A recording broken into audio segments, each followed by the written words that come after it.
Hello দোস্ত, তোমরা সবাই কেমন আছো? আমি খুব ভালো। এই যে আজকে এসেছি ছাগল বাগাল, আর গাছের তলায় বসে আছি। আমি ছাগলগুলোকে ছাড়ে দিয়েছি, ওদিকে আছে চড়ছে, আর আমি এই যে বসে আছি গাছের তলায় আরামসে, কোনো চিন্তা নেই। ঠিক আছে, তো সবাই ভালো না? ঠিক।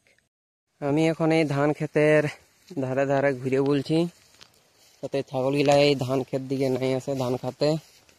ঠিক আছে, তোমরা দেখতেই পাচ্ছ কি সুন্দর পরিবেশ, সবুজেই সবুজ, আর বলার নাই।